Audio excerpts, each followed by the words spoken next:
You were fired from the job that you know you should have left ages ago. The marriage finally ended in a divorce. Something that you know was heading down that way, but you refuse to accept. There is a foreclosure paperwork on a home that you're trying to hold on to. Or you realize that someone that you really care for, which is you care for them, but they were telling you all along that they don't view you that important as you view them. You realize that they betrayed. There's all the reasons sometimes that force us to change. But why do we have to wait till it reaches to that state where all hell breaking loose before we make that change in your life? Let's talk about that in this week's video. So let's go. Hi, my name is Paula Simon, a believer who 25 plus years ago made a decision that changed my life, strengthened my faith, which led to a closer walk with God. On this channel, I encourage women to be more proactive in their lives and embrace changes one step at a time. If you are new to the channel, welcome, welcome, welcome. If you're a returning subscriber or a visitor, welcome also. Do not forget to like, subscribe, turn on the notification button so YouTube will let you know when a new video is uploaded. Also, please share. It will be greatly appreciated. As I said in the introduction, change is not easy, and sometimes we see things that we know with every cell in our bodies that need to change, but we don't. In some cases, we know there's a change, but we don't know in which direction. And in some other cases, it's as clear as day. Even a blind man living under a bridge in Timbuktu that don't even know you exist, know it is time for you to change, but we don't. That is an option that we have. But as believers, we know that we could always lean on God for help. In my case, I knew for some while I had to make a change in my life. In the early stages, I didn't know what. As time progressed and things start happening around me, it started really and truly affecting my physical state and most of all my mental state. And why it was hard on my mental state is because my concern, I was sharing it with people around me, but somehow or the other, they were not seeing it that way. At times I was questioning, Paula, are you being too dramatic? Paula, why are you feeling that way? And I stopped talking about it because, as I said, even with my daughter, I will tell her and she will be listening. But sometimes when I come off of the phone, I get concerned. I want to think, is that child think that she mother is going crazy? And I could remember speaking with Reverend Thurman. And she said, Paula, God gave you certain inclination for you to do certain things. Doesn't necessarily mean he give it to everybody else. So it's not that perhaps you being crazy. It's just that God is speaking to you in a certain way because he knows that way will get you to change. Last year I started thinking about it. I said, making a change in my life is experiencing more. I know God is telling me that where I am was not conducive to the plan that he had for my life in every way. And guys, as I'm saying, it's a long, long story. I do not have the time. I have the time. I don't want to invest the energy into going into it. Perhaps sometime or the other, I will share it with you. I decided that I have to move from where I was. I live alone. So it's not to say there's any pressure in the home or I was any other person, a relationship or anything. It's just that I know I had to make a change. I did not want to stay where I was anymore. When I moved to that home, I never thought it would have been forever. It was never like, I'm going to stay here forever. It was serving its purpose. It was there when I needed, and God provided, and there's it. I realized that my home do not serve me anymore. It might sound weird, but that home then become, although it's an asset, it became a liability. It became something like I extra have to take care of. If I want to travel, there's so much stuff I have to put into place, put my mail on hold, make sure the bin don't have any garbage in it. All of this extra work and all these things you got to do to maintain this home, I realized I don't want to. So if you guys had observed for a while, don't talk about the time when I was out of the country. My background has changed. I don't have the bright green wall anymore. It's because I sold my home and decided to move back to New York. Why New York? Is because my daughter is here. If she was in Michigan, I would have gone to Michigan. But I'm only here because she's here. And I concluded like this. Do I need a roof over my head? Yes. But do I necessarily need to own a home? No. And I know with everything, with every cell in my body, in order to me to make a change, I have to let go of the things that I'm mostly materially responsible for. The only thing that I was responsible for is that home. For a brief moment, I thought about renting. When you rent a home, regardless of what, I wouldn't be able to dare to manage the home. And in Georgia, they have up-to management companies that I could have taken the business to. But you're still responsible. And interestingly, I was speaking to someone who lives in New York. I just gave her a call and we were talking. I know she have a property in Atlanta that she had with the management company. And when I was talking to her, she said, you know, Paul, I was thinking about coming up to Atlanta. So you coming to visit? She said, no. The company that was managing her property, I'm telling you, for over 12 years, they closed down business. So because they closed the business, she now have to find another company to manage her property. And as she said this thing, it hit me because I'm saying, this is what I was thinking about. Oh, Paul, you could travel your property with someone to manage. And just as I was feeling, regardless of what, you're still responsible, I get a confirmation from her. This is how God sent to me, that you leave it with a management company. There's no way you could say that you're completely free of it. And even then, you are responsible. Guys, I do not want to be responsible. Someone asked me, why you said this? I said, because I want to. I just don't want the responsibility. At age 8, when my father died, I chose at that young age worrying how we going to make it. Because I know at that time my father was the only breadwinner. He was the only one working in the home.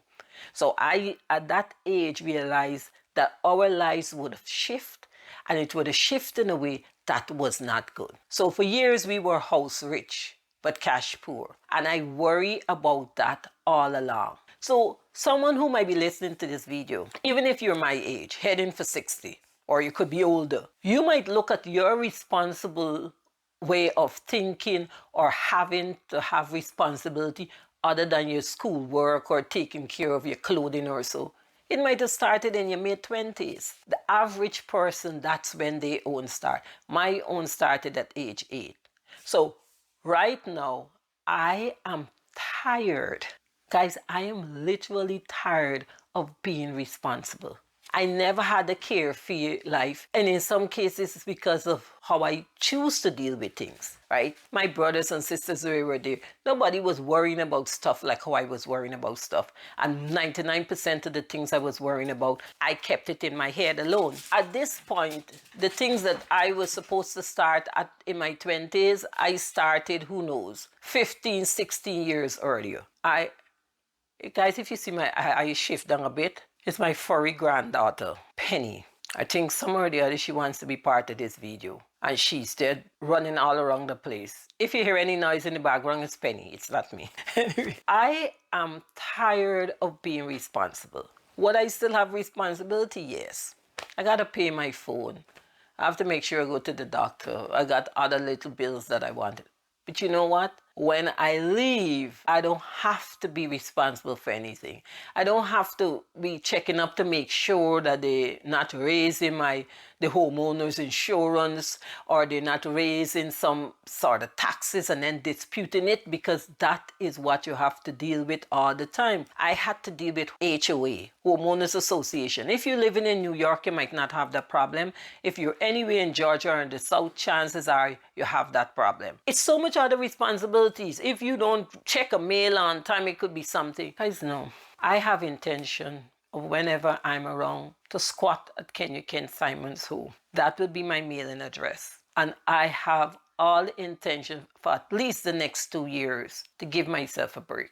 Guys, I never had nothing like a gap year. In fact, when I left high school, we didn't think about gap year. We were thinking about getting a job. And as I said, even when I didn't have a job, I was worrying about things that had no business with me. Things that I should not have been worrying about. But I choose to, because that's how my mind works. So at this point, I know I had to make a break. Guys, my temples were hurting. And in my case, it is hard for me to even communicate it, or for persons to understand.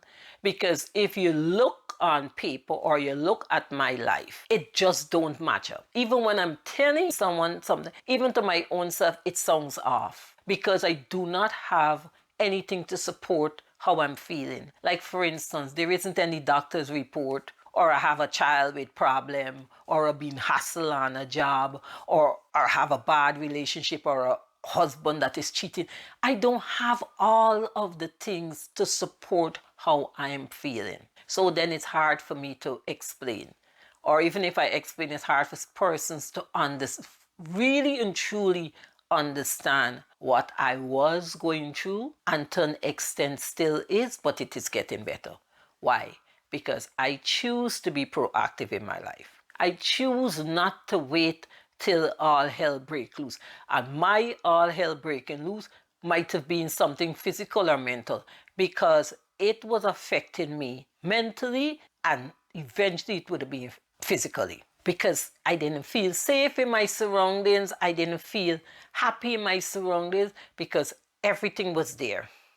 And guys, you know it. Do I even need to say it? For the last 6 years or what, with everything else that is happening, and you know it's time for you to make a shift, everything was compound. So I'm in part 1. Remember, the website or my channel is Thinking and Living Boldly. I had the thinking part. Now I decide and I choose to live boldly. Would I have to give up certain things to live boldly? Yes. And guys, for you, it might not be having to sell a house or anything like that. I don't know, and I will say to you guys every week, I don't know what God is telling you to do, but I know what He told me. And even when I was trying to ignore it a little bit, He started tightening the screws. And I had a choice to either stay where I was not growing. And guys, I'm excited about learning. I was not growing anywhere where I was. I was going through emotion, and the days become repetitive, and it became monotonous,